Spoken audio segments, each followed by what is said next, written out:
Hi കൂട്ടുകാരെ, നിങ്ങൾക്കെല്ലാം സുഖമല്ലേ? തനിമ മലയാളം സ്റ്റോറീസിലേക്ക് എല്ലാവർക്കും സ്വാഗതം. ഇന്ന് ഒരു ചെന്നായയുടെയും ഒരു മനുഷ്യൻ്റെയും കഥയാണ് കേട്ടോ. കാട്ടിലാണ് അവരുള്ളത്. അവരുടെ കഥ കേട്ടാലോ? കഥയുടെ പേര് വീരനും കാളനും. കിങ്ങിണിക്കാട്ടിൽ പണ്ട് വീരൻ എന്നു പേരുള്ള ഒരു ചെറുപ്പക്കാരൻ ഉണ്ടായിരുന്നു. അവന് ഒരു ദിവസം ഒരു ചെന്നായ കുഞ്ഞിനെ കിട്ടി. അവനതിന് കാളൻ എന്ന് പേരിട്ട് വളർത്തി. മറ്റുള്ളവർ അവനെ ചീത്ത വിളിച്ചു. ചെന്നായ ആക്രമിക്കുമെന്നവർ പറഞ്ഞു. പക്ഷേ വർഷങ്ങൾ കഴിഞ്ഞു. കാളൻ വളർന്നു നല്ല ഒത്ത ചെന്നായയായി മാറി. കാളന് വീരനെന്ന് പറഞ്ഞാൽ ജീവനാണ്. വീരന് തിരിച്ചും. വീരൻ എന്തു പറഞ്ഞാലും കാളൻ കേൾക്കും.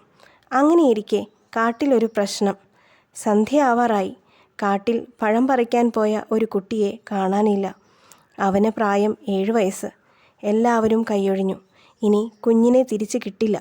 കാരണം സന്ധ്യയായാൽ ആ ഭാഗത്ത് മനുഷ്യർ പോകാറില്ല. കാരണം കാട്ടുമൃഗങ്ങൾ ഇരപിടിക്കാൻ ഇറങ്ങുന്ന സമയമാണത്.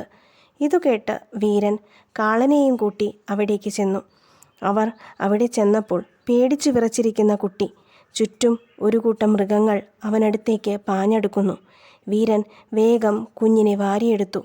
കാളൻ ഒന്ന് മുരടിയപ്പോൾ തന്നെ മറ്റു മൃഗങ്ങൾ മാറി നിന്നു. കാളൻ തൻ്റെ യജമാനനെയും കുഞ്ഞിനെയും സംരക്ഷണം നൽകി. അവർക്കെതിരെ വന്ന മൃഗങ്ങളെ അവൻ തുരത്തി ഓടിച്ചു.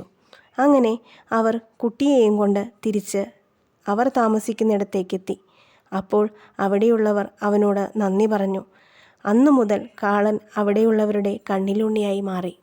നിങ്ങൾക്ക് ഈ കഥ ഇഷ്ടപ്പെട്ടോ കൂട്ടുകാരെ?